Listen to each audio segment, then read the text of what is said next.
Ассалому алейкум дӯстон, хуш омадем ба шабакаи мо.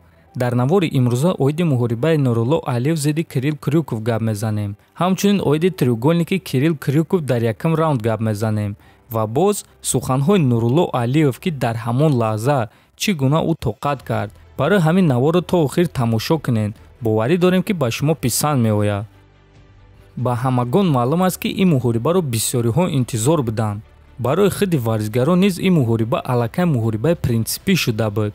хотиррасон мекунем ки ин муҳориба аллакай як маротиба қатъ гардида буд ва пеш аз ин муҳориба президенти IMC Fight Night Камил Гаджиев гуфт ки боз ин муҳориба метавонист ки барҳам хӯрад, аммо мо бо Ҳабиб ваъда додем ки ҷавобгариро бар дӯши худ мегирем ва танҳо аз ҳамин сабаб онҳо иҷозат доданд ки ин муҳориба баргузор гардад. хотиррасон мекунем ки пеш аз муҳориба Кирилл гуфта буд ки Нуруллоро дар вақти муҳориба сюрприз интизор аст ва ӯ шикаст мехӯрад. Нурулло бошад дар ҷавоб гуфта буд ки баъзе вақт сюрпризҳо дар қафас ба кор намераванд. Барои ҳамин ҳама медонист ки ин муҳориба хеле принсипӣ ва дурахшон хоҳад шуд. аз рӯи стилҳо ин муҳориба байни гӯштингир ва зарбазан буд, яъне Нурулло гӯштингир, Кирилл боша зарбазан. Якум раунд оғоз гардид ва Нурулло дар стойка каме кор карда рақибро омӯхт ва баъд ӯро ба замин афтонд ва то охири раунд дар замин ӯро идора кард. дар охирон дақиқаи якум раунд Кирилл Нуруллоро ба треугольник гирифт ва Нурулло дар хатарноктарин мавқеъ қарор дошт. касе ки варзигар аст, касе ки гӯштинг, ҷуҷитсу, самбо ва греплингро мефаҳмад, медонад ки дар чунин ҳолат як дақиқа барои нафасгир кардани рақиб кофӣ аст. аммо Кирилл ин корро карда натавонист ва дӯстон, ин бетаҷриба будани Кириллро нишон намедиҳад. баръакс, ин феъли Нурулло Алиевро нишон медиҳад ки ӯ таслим нашуд. шояд ки дигар ҷанговар дар ҷои ӯ таслим мешуд, аммо на Нурулло.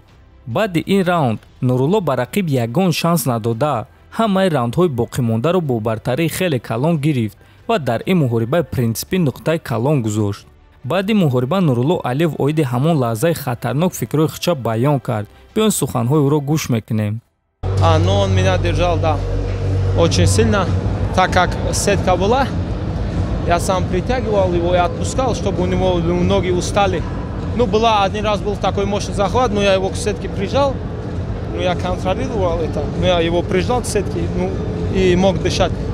Я вот так задышки брал до тех пор, пока его ноги устанут, и когда уставал, он отпускал, я опять задышку брал. И вот так, ну, раунд закончился. чӣ хеле ки шунидем дӯстон, Нурулло гуфт ки захвати ӯ сахт буд, аммо аз бас ки мо дар назди сетка қарор доштем, ма ӯро ба тарафи сетка бурда сар медодум, то ин ки пойҳои ӯ хаста шавад. дар як лаҳза захватро хеле сахт кард ва ман нафаси калон гирифтам то монда шудани пойҳои ӯ ва боз нафас мегирифтам. ҳамин гуна раунд ба анҷом расид. ва дӯстон, ин кори кардаи Нурулло дар ҳақиқат феъли чемпионӣ аст. чӣ хеле ки гуфтем, дар чунин ҳолат на ҳама ҷанговаро тоқат мекунанд ва бисёре аз онҳо таслим мешаванд. не ки вақте ки ту орзуи калон дорӣ, вақте ки ту ба худ боварӣ дорӣ, вақте ки ту рӯҳан сахтӣ ва вақте ки ту феъли чемпионӣ дорӣ, ту кори кардаи Нурулло Алиевро мекунӣ. дар ҳамин ҷо дӯстон, навор ба анҷом мерасад. агар навор ба шумо маъқул шуда боша, ҳатман лайк монед, дар канал обуна шавен, видеоҳои навро интизор шавен. то бозид хонободу сарбаланд бошед.